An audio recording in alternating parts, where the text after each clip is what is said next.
Our next guest I used to announce as a best-selling author, world-renowned. Now I have to add bona fide TV star with 2 shows, Decoded and Lost History. Welcome back to the show, Brad. How are you? Good to see you, my friend. Oh man, it is great seeing you. So you've been doing a lot of TV. Great to see that you found some time to write. How did you pick this particular story on Lincoln conspiracy? You know, it was just the best story I'd ever seen. We all know the story of John Wilkes Booth ending Abraham Lincoln's presidency. But this is the story of the first secret plot that tried to take him out at the start. So in order to be sworn in as America's 16th president, Abraham Lincoln had to take a train from his home in Springfield, Illinois, all the way to Washington, D.C. But the only way to get there was to go through Baltimore. And Maryland at the time was a slave state. So the plot was simple. A secret society was planning to murder Abraham Lincoln when he came through Baltimore and end his presidency before it even began. And that's where the Lincoln conspiracy begins, is telling you the inside story of this secret plot that actually failed. My goodness. Where did you uncover this story? When did it land on your desk, if I should say? You know, it was while I was doing research on Decoded, on our History Channel TV show. And I love this idea. It was a speeding train. This is all true. A speeding train in the middle of the night. And on this train, lots of passengers, but there's 4 that we're focused on. There's 2 businessmen. There's a woman and her invalid brother, but none of them are who they say they are. One of the men is actually Allan Pinkerton, and he's the head of the Pinkerton Detective Agency, the famed private eye shop. The woman is Kate Warren, America's first female private eye, and her so-called brother isn't a brother at all. He's certainly not an invalid. He's actually Abraham Lincoln. He's in disguise. They give him a code name, and they're trying to save his life by whisking him away from the secret society that is after him. And I just ruined chapter 1 of the Lincoln conspiracy, but that's chapter 1 for you. It opens with that.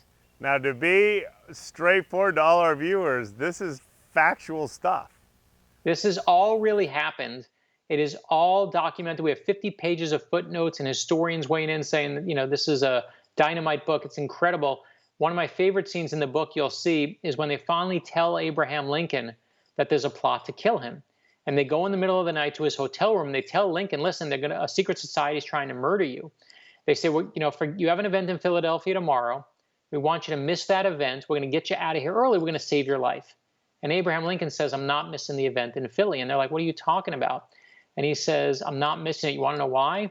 Because the next day in Philadelphia, they are actually planning, Lincoln is there to honor one of his heroes, a man named George Washington. Whoa. And to do that, he doesn't want to miss honoring his hero. So he actually honors his hero in Philadelphia, and he gives this amazing speech about standing together as a country. He says, if we don't, you might as well assassinate me. And in that moment, we know as readers, it's true, that Abraham Lincoln absolutely knew there was a plot to kill him. He's not saying that lightly. And I just love the fact that you get to see this moment take place in real time. Wow, we are grateful that you've explored this incredible story. The book has lessons of leadership and courage, one of which you just mentioned about his wanting to be part of that Washington celebration. You know, what George Washington taught the country was that leadership is not about being in charge. It's about taking care of those in your charge. And Abraham Lincoln takes it even a step further, taking care of so many others. And what I love is that, you know, the reason we took on this book, it's very titillating and amazing to show people a secret plot to kill Abraham Lincoln. And that's the heart of the Lincoln conspiracy. But what I think you'll really get to pull out of it is you get to see America at a time where the country is deeply divided. Each side hates the other. Whatever side you're on, you think the other side are complete horrible people. Does that sound familiar to you? That's exactly where we are right now. And I love the fact that Lincoln shows us what that real leadership looks like. He doesn't try to divide the country in that moment. He encourages us and tries to unite us. And that's what great leaders do. And I think, you know, when you see the context of what Lincoln is dealing with, it just gives a whole new insight into who he is as a person, which is so vital for the book, and where the culture was at the time and how we can get out of the spot where we are today. Well, perfectly timed book for these times as far as bringing us together. Brad, as we wrap up, last question. Given your tremendous success, what have you learned about pursuing your passion? You know, the one thing I know is the only authentic story you can tell is your own. So you have to find something that you believe in. And I think the reason I love and work on this book is because, and certainly I'm not Abraham Lincoln, right? But here's what I do love, is we all know Abraham Lincoln as this finished product, the great president, the man who freed the slaves, the Emancipation Proclamation. But he wasn't born perfect. You'll see when you read the book, the start of his presidency, where he's still figuring things out. Where they tell him that he's won the presidency, you know where he was? He's on the back of the building playing handball, just a regular guy. You'll see before he leaves for the White House and goes to Washington, D.C. for the first time, he actually, the last thing he wants to do is he wants to go home, wants to see his father's grave.